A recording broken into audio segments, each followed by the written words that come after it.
What is going on, everyone? Welcome back to Sports Talk with Broads Podcast, Episode 5. Today, Amadeo is here. We are going to discuss the NBA Finals, Game 2. The Warriors tie the series up 1-1. Yesterday was an awesome game, in my opinion. I want to see it be a battle. You have Toronto, who started out the first half so solid, and that third quarter push by the Warriors was pretty much game-changing, if you will. It was an 18-0 run in the third quarter. It was 20-0 run as a whole. The Warriors came out, they picked it up defensively in the second half, they executed their shots. They had everyone step up because you had injuries, no Kevin Durant obviously, Looney goes down, Klay Thompson's battling with the hamstring, he doesn't return, Iguodala takes a hard screen early in the game, he goes down, Steph Curry's battling injury. The Warriors still find a way to win, regardless on how close it got late, regardless on the 5 minutes or so the Warriors couldn't score late in the ballgame. They find a way to win this, going back to Oracle 1-1. What is your thoughts here as we discuss Game 2? Yeah, I completely agree with you. From what I saw from the game, the Warriors just really grinded out a win. Just the way the first half was, it just looked like the Toronto just carried the momentum from Game 1, the way they dominated it in Game 1. But then it just looked like you know how the Raptors, they kind of got those lucky bounces in for them into the basket. The ball kept bouncing around the rim. They just didn't look like the Raptors were getting those lucky bounces. Especially in the third quarter, they just couldn't hit their shots at all, especially on that 18-0 run. Yeah, the Raptors got their chances on open looks. They just couldn't hit it. And just from the Warriors' standpoint, it was just a really grinded out win. A lot of players going down, a lot of bench players stepping up. Also, players like DeMarcus Cousins stepping up, Draymond Green stepping up after poor games in Game 1. It was just a really grinded out win, and the Warriors deserved it. Absolutely. They did deserve it. They played better than the Toronto Raptors all around. Toronto had a double-digit lead there in the first half, and it seemed like, is this really going to happen? Are the Warriors going to really fall down 0-2? But there was a major thing that happened in the third quarter where that magical run happened. Now, you did state that the Raptors were missing their shots, and they were. They did have some open looks. The defensive intensity by the Warriors forced them to be uncomfortable at times. They did have some open looks that they missed. The Warriors' defense definitely was a factor, but what Steve Kerr did, and he elected to switch up who was guarding who, Klay Thompson on Kawhi, Iguodala giving different looks, Draymond Green giving different looks to Siakam, Lowry, that added to that, and I thought Steve Kerr had an amazing adjustment at the second half, and it was a difference maker. I completely agree with you. It gave the Warriors a chance for their players to get better matchups, and they looked more comfortable from doing it. Like you said, Steph Curry didn't look very good in the first half, but you kind of saw him start to heat up as the second quarter was starting to end, especially going into the third quarter. He was just starting to heat up. He was making his shots. He was getting fouled, going to the line. He just became more of a difference maker, and he was stepping up as more of his players were starting to go down. He just stepped it up big time because he is a veteran. He knows what to do in the finals to step up in these big games, and this is the Steph Curry we're used to in the finals. You made a good point. He was getting to the line in the first half, and you bring it up, and it sparked something that I saw all over the place last night, and Toronto Raptors fans are disgusted with the refereeing. They thought the referees handed the Warriors the game because they were getting to the foul line early. I'm not going to disagree that there were bad calls, of course, but that's the NBA, and if you don't know that by now, then shame on you. The NBA is known for trash calls, garbage refereeing, and sure, there were some bad calls here and there, but at the end of the day, your basketball team gave up a 20-0 run. You can't look back and say, the referees were the problem. Your team, the team that goes out there and plays, they let a 20-0 run go, and I'm someone who, there's times where going on the refs make more sense than other times.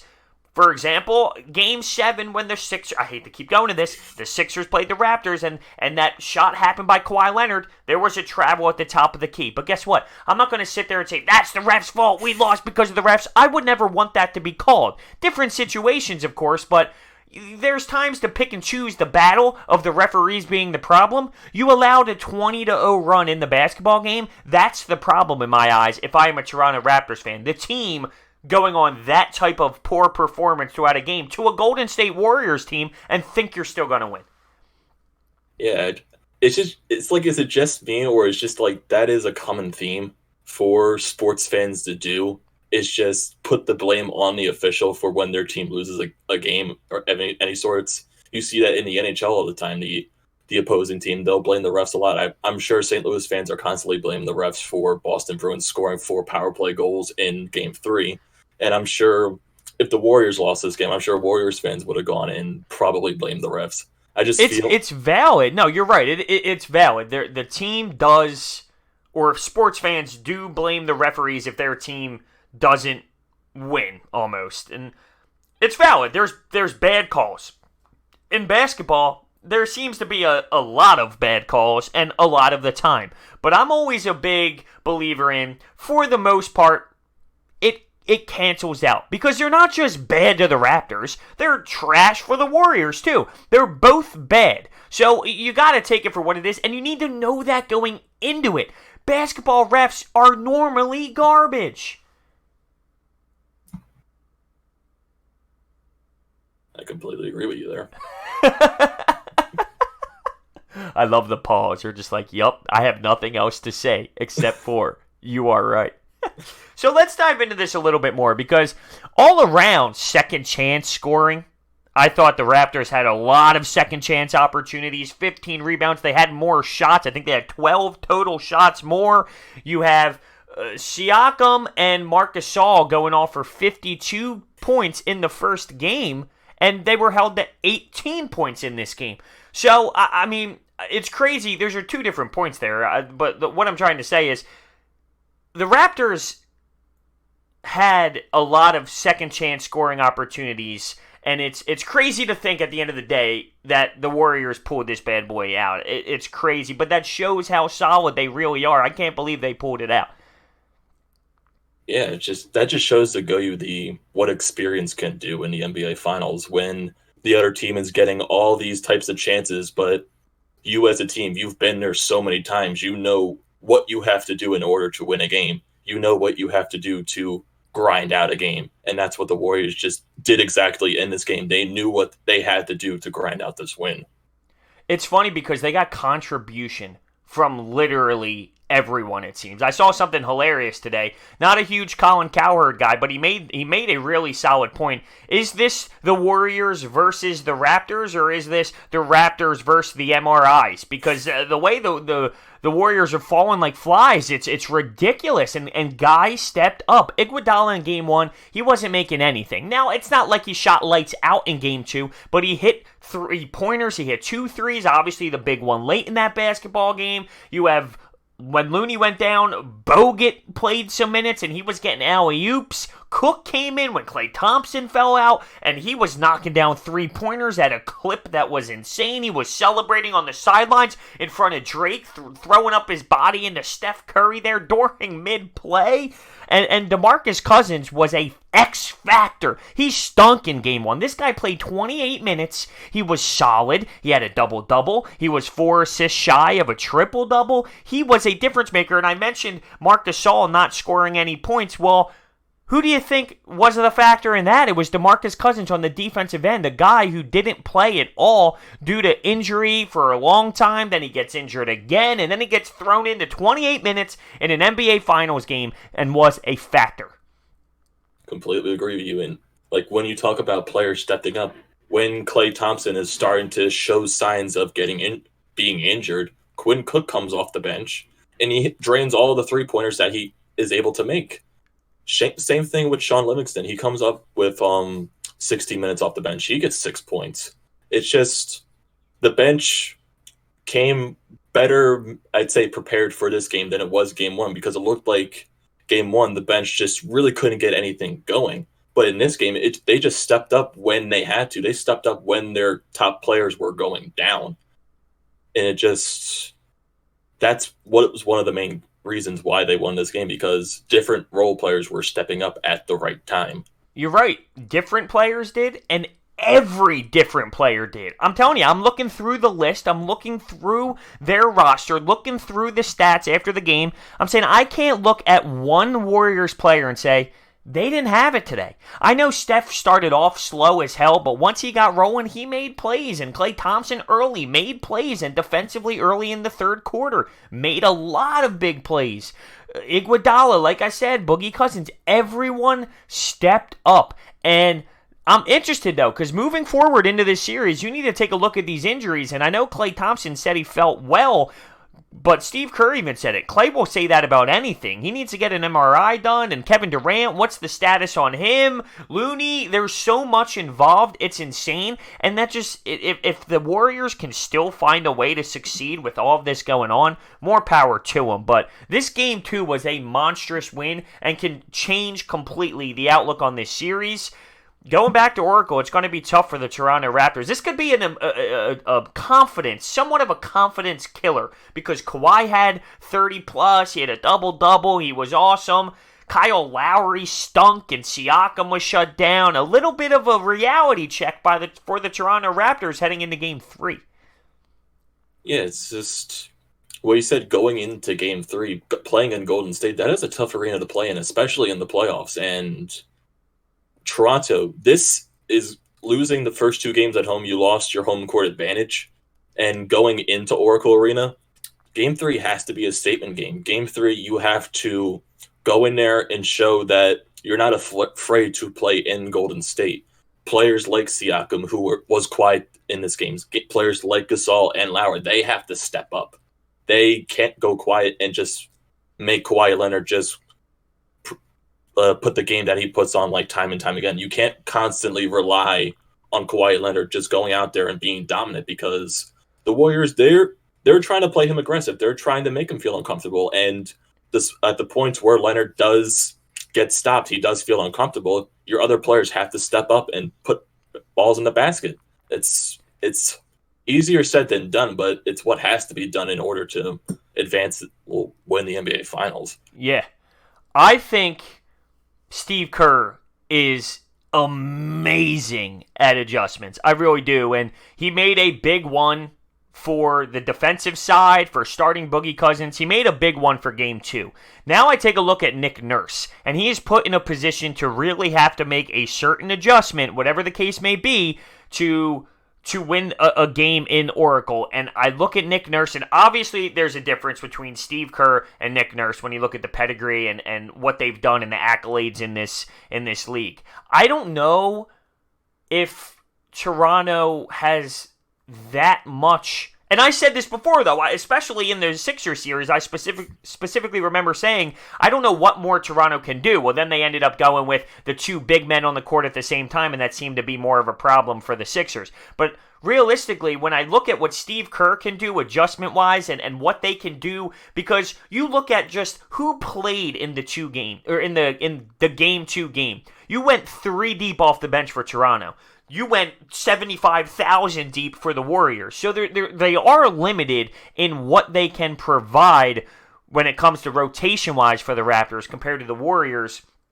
And there's just way more weapons on the other side for the Warriors. I just don't know what Nick Nurse is going to do. And listen, he gets paid the big bucks. He gets paid all that money to make those decisions, to make the right adjustments, to put his players in the right position. So as a fan, I'm going to sit back, relax, and look at that pretty heavily, though, with my eyes really focusing on what does Nick Nurse do differently in Game 3, because he has to change something up. I think Steve Kerr found something with the matchups when it comes to Klay on Kawhi and things of that nature. Now, the injuries are going to play a factor into that, but if those guys are ready to go again, it's going to be a real big difference maker when Nick Nurse has to put a game plan together. Yeah, just like he kept the same lineup coming into this game. I feel he's going to have to swap the lineup just like a tiny bit in Game 3 in Golden State. Maybe it's like going back to the Sixers series, like a player like Serge Ibaka, like I really haven't noticed him that much in this series at all. Maybe giving him more of a chance, maybe he can provide something, but I'm not really sure what the Raptors can do adjustment-wise to get on to what Golden State is doing, because Golden State just has so many pieces in depth that they can go out there and maybe put a good matchup on there. I don't know what the Raptors can specifically do to go out there and make their players a better matchup to win a ball game. I'm not sure what they can do at all. Right. Well, if they do the same thing, but their players execute more, well, that's a factor, because we've stated the defensive intensity for the Warriors at one point, especially in that third quarter, was almost as good as the Toronto Raptors have been all playoffs long. But at the same time, the Raptors did have some open looks. So how much game planning wise changes? I don't know if it's much, other than execution and maybe playing a little bit harder to really earn it. Outside of Kawhi Leonard and Fred VanVleet, I don't know who else really had a decent game for the Raptors. You had Kawhi Leonard lowering his shoulder, running people over. He was literally a force out there. VanVleet had some nice moments, but they didn't have enough execution out of their other guys. So when it comes down to it, they just need to execute more. Kyle Lowry stunk, and he's at the point now where that was a big knock on his career. He doesn't need to be... When it wasn't Kawhi Leonard here and it was DeMar DeRozan, he had to be that second guy, that big spark plug, that really big contributor. He doesn't need to be that now. You can win basketball games without Kyle Lowry dropping 30 points. He just needs to play his role. But he was worse than playing his role, and that was not good enough. And he fouled out, of course, which was a problem.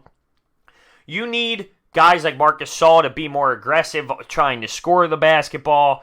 You need more. You need Siakam to be better. You need more. And whether that comes from executing or Nick Nurse putting these guys in better situations, we're going to have to wait and see. But it's not like their game plan was trash, because, like I said, they had a lot of offensive rebounds. They had a lot of second chance scoring. They had a lot of chances there. They didn't execute. Yeah, it's just like what we said last time from game one. Players like Siakam, players like Gasol, from what I said like Siakam, he needs to drop at least probably 20 points a game. Gasol, maybe at least 10 to 15. If Gasol and Siakam did that this game, the Raptors, they're in a much better spot than they are right now. But it's just like players like Gasol and Siakam, they can't go quiet as they did. So it's like what you said, Nick Nurse has to go out there and probably provide them a better matchup, or it's just the players, they have to go out there and just get better execution that they did today. It's not as simple as it sounds, but it has to happen. Yeah, you think of it in this regard. If Steph Curry has a night where he drops 35 and has 8 assists, but Klay Thompson has 10, Iguodala has 7, DeMarcus Cousins has 6, well, there's only so much you can do. You need help. You need support and cast, and I don't think Kawhi and Fred VanVleet ended up having that type of spark and having that type of, role player step up. They didn't really have that for the Raptors. It's just crazy, though, when it's all said and done. For the Warriors to actually win that game, to find a way to win it late, you have the Raptors all over the place. Draymond Green. So you have a couple seconds left. There was a couple seconds difference from the shot clock and the game clock late. They trap Steph Curry. He's dribbling. He's getting double-teamed. They're trying to force a turnover. It's a 2-point game at this time because of offensive rebounds and, once again, second-chance scoring. So it's a 2-point game. Draymond Green has the ball at one point, and nobody's going to foul. Why are you allowing the Warriors to get the ball into Steph Curry's hands? The Raptors kind of fell asleep there, and it could arguably cost them the game. It was a 2-point game. You send Draymond Green to the line, that's a whole different story than what happened. Now, what ended up happening was very not normal. Steph Curry tries to pass out of a double team. Sean Livingston makes an outstanding play that won't get noticed, but he saves the turnover. He hits Iguodala wide the hell open, and with 5 seconds left, my man drains a wide open three to seal the deal. And it was just a very weird situation. And for the Raptors to not realize to foul, that's a problem. And you need guys to do that. You're talking about guys, Kawhi Leonard, Danny Green. These guys played for Greg Popovich. This is a well-respected coach where you need to have your IQ of basketball step in there and say, I got to foul Draymond Green over, letting Steph Curry run around with it. Yeah, when I was watching the fourth quarter last night, I was in my hotel room in AC last night. I was watching that specific play in the final, half a minute. I was literally screaming there at the TV while my best buddy is asleep on his bed because he wasn't feeling well. I'm sitting there screaming, "What are you doing? Foul the guy!" And it just didn't happen. It just looked like the Raptors fell asleep for that second. And Nick Nurse was screaming on the sidelines. That's also just a part where I feel experience comes into play. They just choked in the moment and they didn't do what they had to do. And that's when Iguodala hit his shot wide open. But it's crazy you say that because Marc Gasol is a legitimate veteran in this league. You have Kawhi Leonard. He should know to foul. Danny Green, he should know to foul. These guys, they're not 20 years old. Like, these guys should really know the situation. This happens all the time. This isn't just an NBA final moment. You need to know shot clock, how much time's left in the game. This is standard basketball stuff. This isn't the moment being too big. That can happen. It's not the difference in the game. For all we know, Draymond could have went up there, nailed both free throws, and the game could have been over. We don't know, but you got to put yourself in the best position to win, and the Raptors did fall asleep in that moment. Yeah, it's just you have to take the chances when they come to you. Like, say, if they found Draymond Green there, yeah, say if he does make both of his free throws, yeah, that's a different game from that standpoint, but then what if he goes to the line and he misses one of them and he makes one of them? Then the Raptors have a better position to go out and possibly win the game or possibly even tie the game, sending this to overtime. So it's just the lack of IQ in that part of the game was the cost for the Raptors in this game because it was a 2-point game at that point. So fouling him probably would have put you in a better position to tie it or at least win it. I have a question for you. Do you think... Well, I have two questions. This was a Twitter poll on one of the sports radio stations that I work at. It was a Twitter poll of the day, and I thought it was interesting. Would you rather have a career like Charles Barkley, who was so solid in this league, one of the best players in this league, but never won a championship? Or would you rather be an Andre Iguodala, where you're coming off the bench playing 15 minutes a game, 20 minutes a game, if that many, and you have a couple rings under your belt? Which would you rather be, that role player of Andre Iguodala, or would you rather be Charles Barkley, one of the best the game's ever seen, but not winning a championship? I'd rather, honestly, like, for as much as Charles Barkley was a great player in this league, I would rather take this position as a role player because you have the team around you that can help you win a championship, and you're going in there and you're going in at key moments to where you can help your team win a championship, and that's what Andre Iguodala is doing. Like, he was a Finals MVP for his major defensive role. So you say that, and those numbers LeBron put up that year was sickening. At the end of one of my podcasts, I said 38, 9, and 9. That was a different year that LeBron went off. I'm spitballing off the top of my head, but I'm pretty sure the numbers were around 35, 13, and 8. In that range. And my man won Finals MVP for his defensive efforts. That's not knocking Iguodala. That's saying, holy hell, LeBron James in his prime. You know? Yeah, it's just... Well, people argue that Andre Iguodala is a Hall of Famer. A Hall of Famer.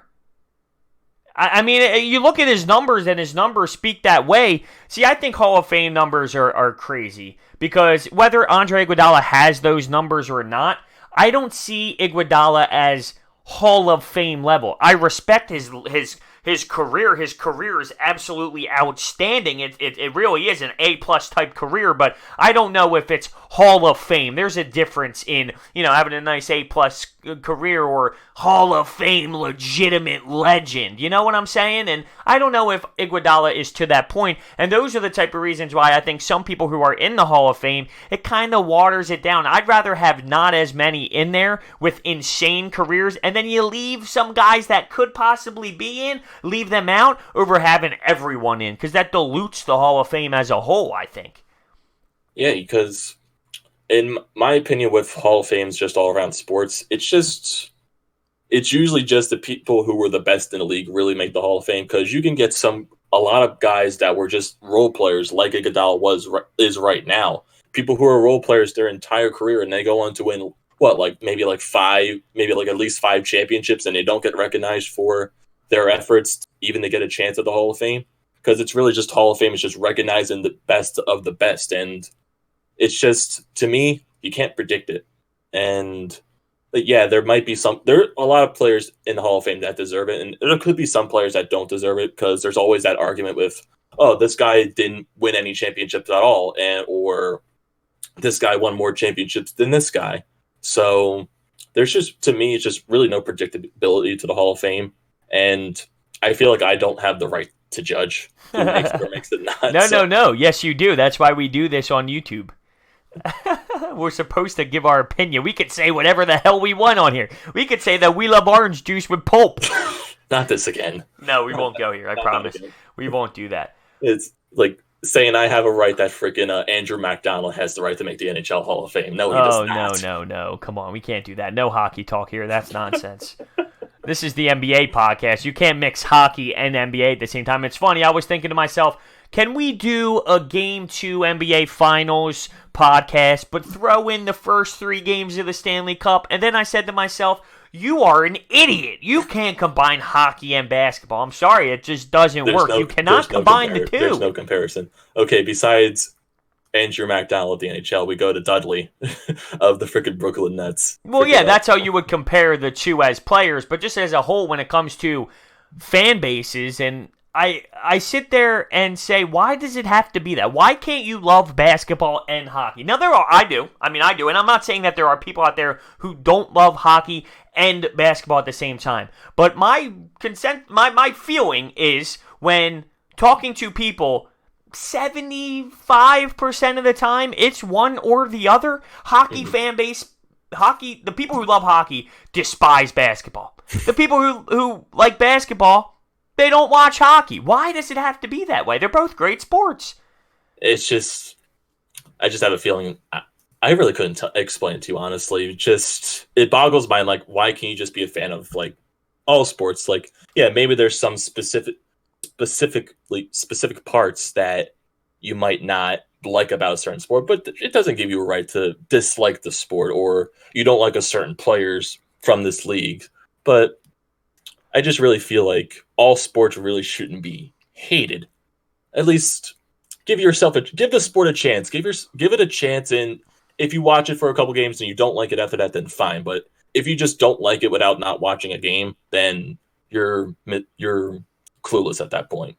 Yeah, but me and you were both heavy on hockey, so it's a little bit different. And if you're not growing up with hockey, which we both are because of our parents and all, if you're not growing up with hockey, I feel like it's an odd sport to just casually get into. It's a tough game to understand. So if you're just a casual fan and you don't really invest into the rules of hockey, sitting there watching, I don't know. Maybe that's the reason. There's a lot to learn. Like for common fans who just tune into hockey for their 6th time ever, imagine saying, "Well, why is that an icing?" Or "What's the call there?" And "Why was that called offsides?" You know what I'm saying? There's a lot to it. Not that we're getting distracted in the difference. Yeah. We could probably go on about this for a long time because it is odd, and maybe because both are in the winter. So if hockey was playing in the summer when there was no Phillies baseball in the summer, it's just hockey in the summer and just basketball in the winter. I wonder if people would tune into hockey because it's something compared to no sports at all. If Phillies baseball wasn't in the summer either for some odd reason.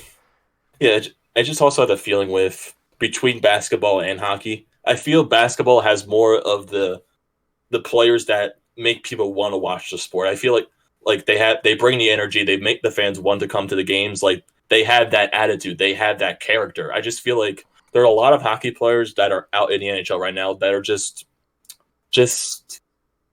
I can't think of the word right now. They're just like ordinary. They're just ordinary people. So what you're getting to is the way the NBA markets their players and bring people into the product is better than the hockey player who, we talked about this before a little bit, just gives you the standard generic answers and there's really no pop to it. It's just, this is hockey. Mm-hmm. Yeah. It's same thing with baseball, what the Phillies did this offseason with Bryce Harper. Just look at all the people that bought season tickets after Bryce Harper signed with the Phillies. Bryce Harper is one of the best players in the MLB, and he brings fans to the ballpark because of his great play, even though he was slumping in the beginning of the season, but he's getting better now. Oh, yeah. But he is a person that has that character, the win now mentality. I am the best player in the game. And it's going to make fans come to the ballpark. It's going to make fans want to watch your team. And so sometimes hockey, yeah, they have Sidney Crosby, they have Alex Ovechkin, but they don't have that attitude, so to speak. They don't have that. They do think they're the best, probably, but they don't have that mentality like what you say Bryce Harper would or LeBron James would. So sure, that makes sense. That's logically, we're making sense with it. But let's dive back into the basketball game. And Draymond Green has barely been brought up yet. We're 30 minutes in. And he was a factor in this game, just like DeMarcus Cousins was. And it's funny because last game we looked at the scoreboard after the stat sheet and we said, whoa, I remember me and you both talking about it. Draymond had a triple-double? It didn't even feel that way. He had an insane amount of turnovers. He had 10, 10, and 10, I believe the stat line was. But he didn't play that good. I thought he actually played terrible, and especially defensively, he was really bad. Pascal Siakam was crushing him in game 1. Well, in game 2, he doesn't get the triple-double. He finishes with 17, 10, and 9, which was really damn close. No triple-double this game, played way better overall, and this is the type of Draymond that feeds his team. So his energy, his passion, his emotion, he wears it on his sleeve.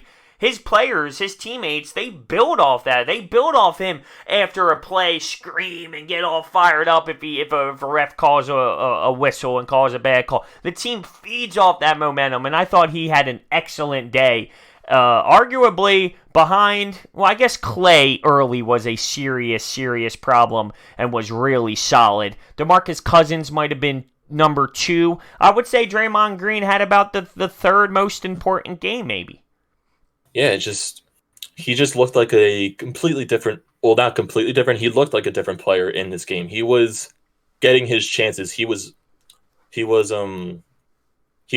achieving his chances, making his shots fall. He was getting to the basket. He was making plays happen. And you just he had the triple-double last game, but it was just overshadowed by what he looked like in game 1. What overshadowed, it just was not a quiet night, but he just had a better all-around game. He was being a pest defensively, and he was getting his points when he had the chance, and he was feeding his team when he got there, and he was getting rebounds when he had it. So just all around, it was a completely better game from Draymond, and he was a major difference maker, and he stepped up in this game when a lot of players went down with injury. You know what's funny to me? I don't mind when he argues about a call, because that's part of his character, I guess you will. He plays with that edge. He plays with that fire. When Kyle Lowry does it, it's embarrassing to me for some reason. I'm not saying I sit there and I clap and I'm screaming, "Woo! I love you, Draymond!" when he's yelling about calls, but it's different to me because I actually think that Kyle Lowry complains on literally every single play. This guy complains about something. I love defense to death. We all know this by now. I'm literally in love with it. I love the fact that he takes charges. I love the fact that he's annoying and he plays with that swagger, that he's literally a realistic beast to play against defensively, if you will. He believes it, and I like that. But I can't get over every time a call does not go in his favor. He runs up to the ref. His face is wide open. He's putting his arms up. I know there's plenty of people that do it in the NBA. Something about Kyle Lowry pisses me off when he does it because he's a baby, in my opinion. Crybaby, what you say? And he's a Philadelphia guy, too. Normally, it's funny, most people love Philadelphia athletes, whether they're from Philadelphia, whether they play here or not. You're saying, yes, and he went to Villanova. Jay Wright's a firm believer in him, and normally whatever Jay Wright says, I'll probably agree with. But he doesn't have that tie. Kyle Lowry doesn't really have that Philadelphia tie. Yeah, I feel like if you asked any ordinary person that just casually watches basketball, no one would have guessed Kyle Lowry is from Philadelphia, no matter what. But it's just going back onto him complaining. It just, especially on the foul that he fouled out of the game from, and that was a clear foul. And he's just standing there with his hands raised, what did I do? What did I do wrong? And it's just he didn't realize that he really screwed up there. He fouled so far away from the basket, he ran behind DeMarcus Cousins and slapped his arm when the ball wasn't even close to hitting all ball. That was all arm. That was a stupid play on his part. That was a dumb mental error on his part to even foul. You got to know with 5 fouls, you can't even take that risk. Whether you get the ball or not, that's not a spot to risk because your team, whether he had a good game or not, needs you out there over the alternative. Yeah, it's just that really was a bonehead play from what you describe, and it just feels like the amount he complains after calls that go against him or calls that just don't go in his favor, it just feels like when a call goes against him, it just feels like a player that complains too much to the ref. it just feels like the player thinks he's not allowed to be touched, or just every call has to go in his favor because he thinks he's doing the right thing, or yeah, just like that. He just feels like he is doing the right thing, or he just thinks what his play wasn't boneheaded. He feels like that was the play to make, or he just knows what he did was stupid, and he's making himself even look more like an idiot complaining. Yeah, he's just to justify that it wasn't that bad, but in the back of his mind, he knows, okay, that was terrible, and he's trying to make it seem to his coach or to whoever, hey, I don't know what they're calling out here. I'm playing the right way. I don't know. There were some bad calls all around last game, though. For example, Draymond Green picked up a foul, and Mark Jackson and on the call, along with Van Gundy, they were talking about it, and in my opinion, he got all ball. That was a really great defensive play, and then you have Van Gundy and Jackson saying, you can't be fouling from that far away from the basket. He got all ball at that point, though. I don't know. I guess I'm contradicting myself a little bit. But speaking of those two, they suck. They suck. I think they are garbage. I don't understand how this is the best commentators for basketball. I like the bang. I like that. I'm all good with him. I'm okay with Mark Jackson. Van Gundy, to me, is actually a trash can when it comes to commentating. He's no good. All he does is complain about things. All he does is complain on every little thing. I believe those two, well, I won't go as far as those two. I think Van Gundy is pathetic when it comes to commentating. Yeah, every sport has their announcer that everyone loathes. Baseball, they hate the ESPN crew that is right now. Everyone can probably completely agree that they don't dislike Joe Buck in the NHL. Everyone can probably Joe Buck is being way more respected now than ever before in his career. And I actually think Joe Buck and Aikman do an A-plus job. And you were going to bring up hockey. Doc Emrick, I don't think anyone really complains about Doc Emrick. Maybe Pierre in the booth. That's what I was going to say. Yeah. But Pierre at this point plays that role of, hey, I'm stupid. So at this point, it's all him playing a character. I don't know if basketball has that feel to it because it's it's different. NFL is different.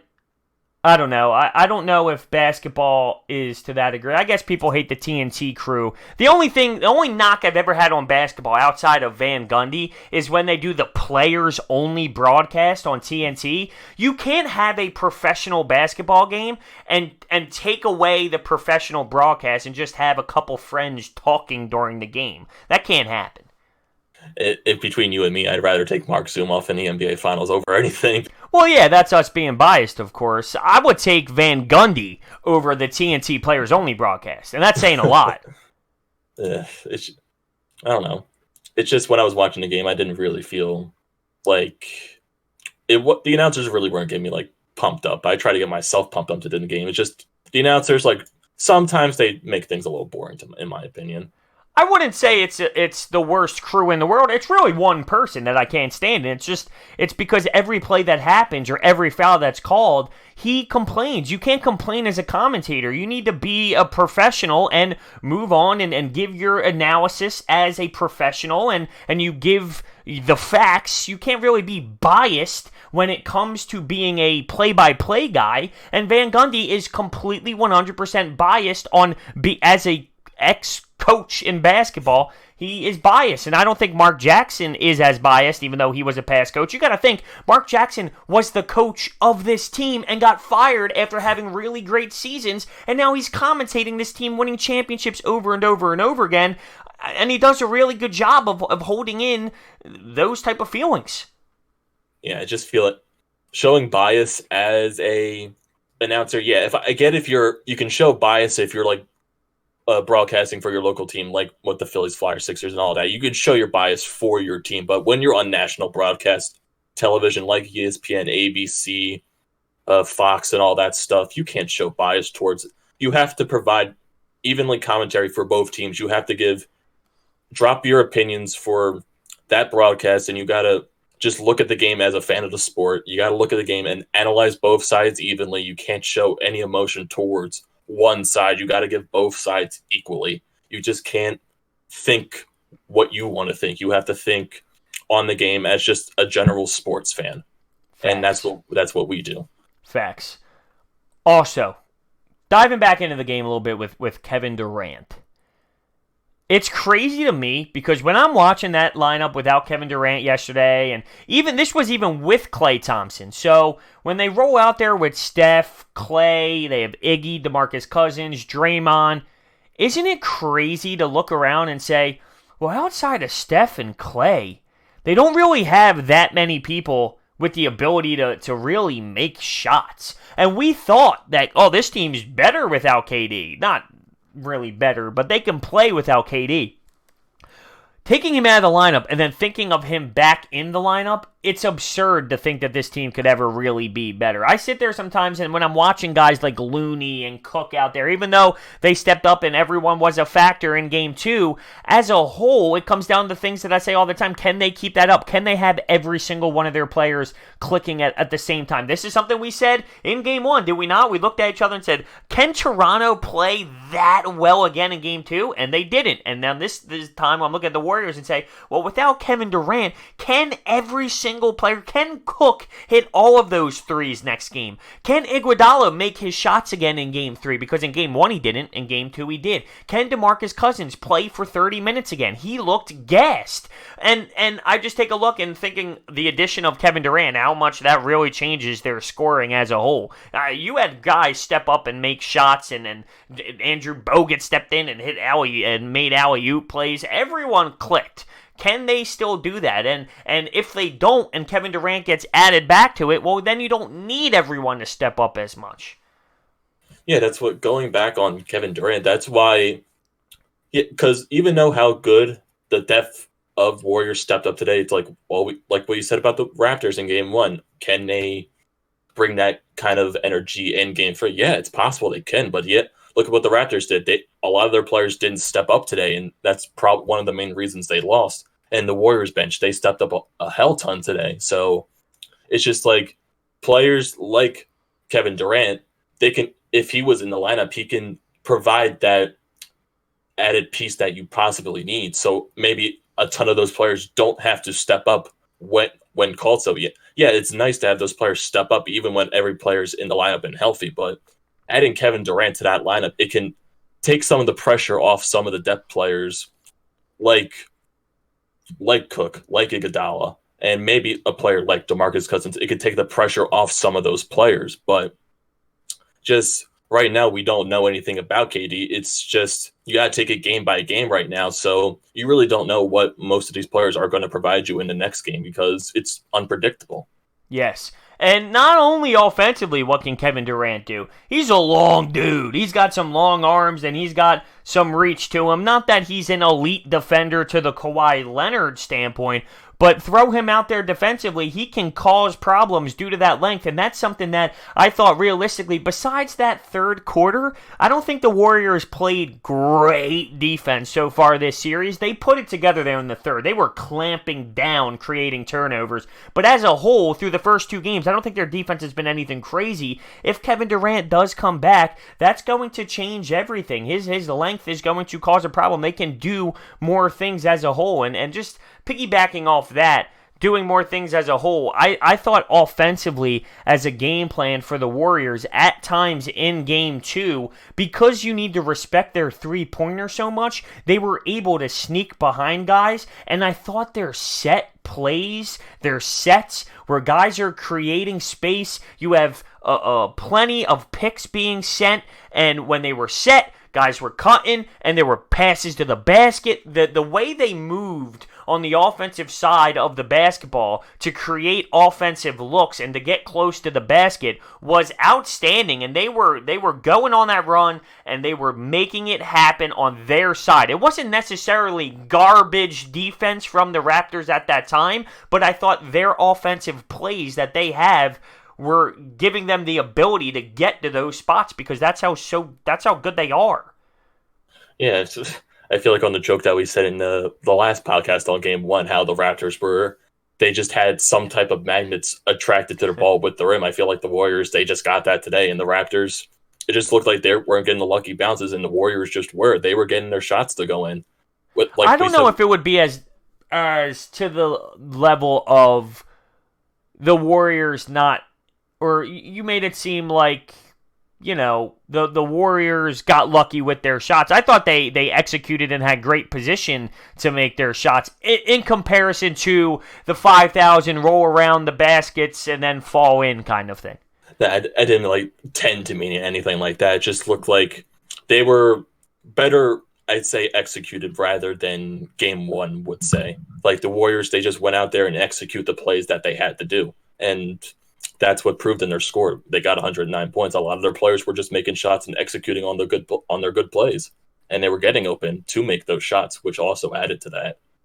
It was exciting, though. That game as a whole was insanely exciting. I remember watching the Raptors dominate, go up double digits, and I was almost stunned, really. The Warriors looked, I wouldn't say defeated, of course, because they're the Warriors, but their body language didn't show me, all right, we're going to do this thing, until about 5 minutes left in the second quarter, and I saw that turnaround. And it was another one of those games where, and I remember saying this at the time when it was mid-second quarter, the Raptors were up somewhat decent. I remember saying this is one of those games, just like game one, where it feels like the Raptors were up 60, but they were only up 10, 12, which is a decent margin, but it felt like they were up way more. And in game one, as close as the Warriors kept getting, they were never able to get over the hump. So I sat there and I watched, and I said, okay, this has the same feeling, but this time, can the Warriors actually pursue that? Can they get over the hump? Can they take the lead? Can they fight back and snag a lead at some point? And we all know now they absolutely were able to do that, even with a bad start from Steph Curry. He looked awful in the beginning, sick. And it's funny, I saw a lot of people tweeting, Joel Embiid was sick, and I don't hear people bashing Steph Curry the same level that they were bashing Joel Embiid during his sickness. Yeah, I feel like from bashing Joel Embiid, I feel like that's more of a Philadelphia fan standpoint, because a ton of Philadelphia fans were bashing Joel Embiid because he was sick and all that. But so was Charles Barkley, so was Shaq. When the TNT feed saw him coming off, they were saying, this guy's got to pick up his head, which they're not wrong. He does have to pick up his head. He can't show that type of body language. You didn't see Steph Curry doing that. I understand that completely. But the national broadcast ripped apart Joel Embiid for being sick. When Steph Curry was sick, they're saying, he looks not right. Just, can that be accounted towards bias? Because the analysts and all of them they know who Steph Curry is. They know he's probably going to eventually step up in this game, because you really don't really see a game where Steph Curry just goes quiet the entire night. So I wouldn't say that's bias, but what I would say is I think the way it's perceived, okay, Steph Curry, he's not Joel Embiid when it comes to not being available, not being able to play. If Steph Curry has missed 40 games this season due to sickness and knee problems, maybe they do bring up the point on, okay, what the hell is going on with Steph Curry? Because Embiid has that with him and has that following his career, it's easier to pick out. So it's just more of a reputation thing, because Steph Curry's not really known for just being sick during games or something like that, or... That would be my guess at the end of the day. I mean, it's Steph Curry plays. Steph Curry's available. He's the leader of this team, and he goes out there and plays. So, not that Embiid's not the leader, but I think that there's a different type of personality behind the two and a different type of accolades when it comes to playing or not playing at the end of the day. I wouldn't go as far as biased, but it is funny how when Steph Curry's sick, it gets somewhat really written off. If Embiid's sick, we're screaming our heads off. But then again, you find out 10 minutes before the game that Joel Embiid has to poop. Okay, well, he's not going to play because Joel Embiid has the shits, Oh, God. Yeah. Off that topic, real quickly, I want to go back to what you said about, both these games, they just felt exciting throughout. That's what I was describing in my previous review of Game 3 of the Stanley Cup Finals.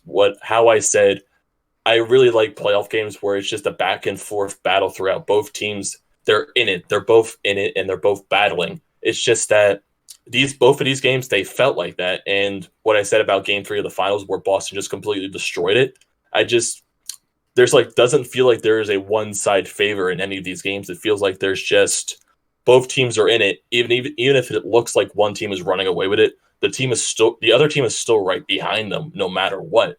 So it just looks like none of these games are going to be blowouts from what I'm seeing right now in these first two games. And from what I saw in the Stanley Cup Final Game 3, just sometimes one team doesn't show up and the other team does. I think that comes back to, I don't think the skill level is as close. In I've been on the record for a while now screaming about the NHL playoffs.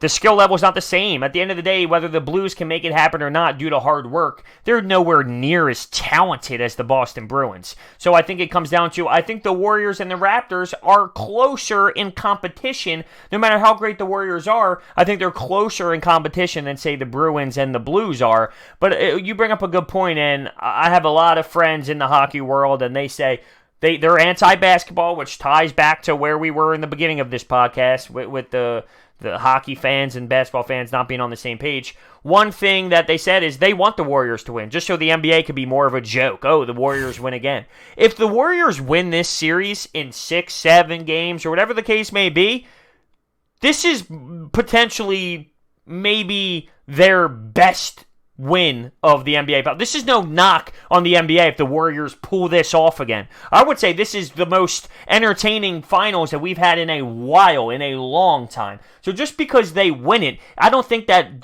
devalues this year's NBA finals or how much of a joke the NBA is because you knew the Warriors were going to win. The Raptors, regardless on how many games it goes, and this is something I've stated in the finals preview, I think the Raptors are going to give them a run for their money in close games all the time. So if the Warriors do win in 5, but each game is won in the last 30 seconds, that doesn't mean it wasn't an exciting finals. Do you know what I'm saying? Yeah, exactly. It's so just... go ahead. Like, going off of that, like how a lot of people think the NBA, this could be a joke if the Warriors win again. It's just that if this was the Warriors team that was fully stacked, they had a fully healthy Kevin Durant, they had a fully healthy DeMarcus Cousins, and everyone on the team was just clicking at the same time, like, say what they did against the Cleveland Cavaliers, because, last finals, that was a joke, because Golden State just completely dominated Cleveland because they were no match for them. And it just feels like, with just how many injuries Golden State has, and they're still keeping up in these games, that just shows you how much retaliation they have, how much they really want to win. And I don't think that's a joke at all if they do end up winning the finals, because this is probably going to be their biggest accomplishment, winning a championship with most of their best players out. Yes. I'm not going to go as far as anti-NBA, and there's still a little bit of myself that believes this. You should never have a league where you can bet this team wins or the rest of the league. It should never be that way, and that is what the NBA is. You should never be able to put your money on Vegas odds that it's the Warriors or any other team and have the best chance to actually win it. See, that's there should show you a sign that there is some sort of flaw. But at the end of the day, I'm still interested and intrigued at the same time. So it kind of contradicts itself. So I understand why fans feel that way, that it's a joke. But at the same time, you can't just say because they win, it's an automatic disgrace. Because there are times like this where you can't compare this series to last year's LeBron series and think that it's the same level of victory when it comes to winning a championship. Yeah, it's just like going back off like what can be a joke. It's like saying the Carolina Hurricanes make the Stanley Cup final and they're all facing the Nashville Predators, the San Jose Sharks. That's a complete joke of a series. No matter who wins, that series is a complete joke. This series, it's two top teams competing against each other. I really don't, and one team is injured and they're still competing in these games. So I really don't see anything as a joke right now. But yeah, you can go back off, like I said last time, against a Cleveland Cavaliers team that was just basically run by LeBron James, going up against an elite stacked squad like the Warriors. That's a joke. But this series right now, there's no joke involved in it. It's two elite teams going off against one each other, and they're making it fun, exciting games. I hate to be the LeBron fan here, but that just shows you. I mean, really, I hate to do it, but I'm going to do it. The fact that that man brought that team to the NBA Finals is mind-blowing. It's mind-blowing. That team was hot trash. They sucked. You take LeBron off that team, and are they winning 15 games that year? They made it seem this year, oh, we're going to get it. We're going to still be that team. We're going to go to the NBA Finals. Now Kevin Love gets hurt, and of course that's been a knock on his career for so long. They get Colin Sexton. They stink. It's ridiculous to think that LeBron was able to bring that to a final. And if I'm going to be honest on the same page, now looking back at it, if I'm going to complain about the NHL playoffs and Carolina shouldn't be involved late in the Eastern Conference Finals, well, realistically, that team shouldn't have been involved either. That's without a doubt. But back then, I was still in my LeBron love overdose. I'm still there, but with the Sixers, here's the thing. When I was all pro LeBron, I love you, LeBron, you're the best, LeBron, which I still am secretly, the Sixers were so irrelevant, so bad. They were winning 10 games a year. I needed something. Now, I would never root for LeBron over the Sixers at all. Once the Sixers are out, though, it's LeBron all day if he's still available. I'm just saying as a whole, now that I have the Sixers, I think my love for the LeBron has fallen off a little bit because I have passion in the Sixers more than LeBron. Are you a LeBronsman? Not to my extent, I would assume. Not to your extent, no. Would you root for him? That's a tough question. Would you root for him? See, it's tough now because he's on the Lakers. I don't want to see the Lakers win. But if LeBron was in the finals on the Lakers if it was Milwaukee versus the Lakers with LeBron, or Toronto versus the Lakers with LeBron, or anyone besides the Sixers, even though it's the Lakers and I despise them as an organization, I'm a LeBronsman. I would root for LeBron. I hate to admit it, but I speak the truth. Yeah, it's like saying, it's your favorite player, so I root for Sidney Crosby to win cups. I know you do, and yeah, I hate that. Yeah, I do. He's the best player ever. It's like saying, since, like you said, the Lakers are a team that a lot of people despise, I feel like that hate's going to shift towards LeBron because he's on the Lakers. Say LeBron was on Cleveland still, people would love LeBron because he's bringing this poor, pissed team to the finals, and it shows how great of a player LeBron is. LeBron in an organization, I feel like that drives more hate towards LeBron because he chose that specific organization. I feel like if, say, Sidney Crosby wasn't on the Pittsburgh Penguins, I feel like probably wouldn't be as much hate towards him, but there probably will because it's Sidney Crosby and a lot of people dislike him. Well, let's be real. The only reason why the Penguins are good is because of Sidney Crosby. It's not like the Penguins were this top organization and Sidney Crosby went there and they continued their success. They're only good because of him. So if he was on Colorado would have 3 cups, and people would think of their Avalanche as we do the Penguins. But to verify where I'm at here with rooting for LeBron, rooting for Sidney Crosby, this is how I feel with every sport. I root for Serena Williams. I don't necessarily root for Tom Brady just because he's part of Boston's success, but as an athlete, I root for Tom Brady. I root for greatness because that's why I watch sports. I love dominance. I love the best players, and these are the best players in a group, and then we're talking about the elite of this group. That's why I enjoy rooting for the best athletes in their respected sports. Yeah, it was do you want to know who I root for in the NHL if the Flyers don't do anything? Who's that? I root for Alex Ovechkin all the time because he's my favorite player in the NHL besides anyone on the Flyers. Okay. From that standpoint.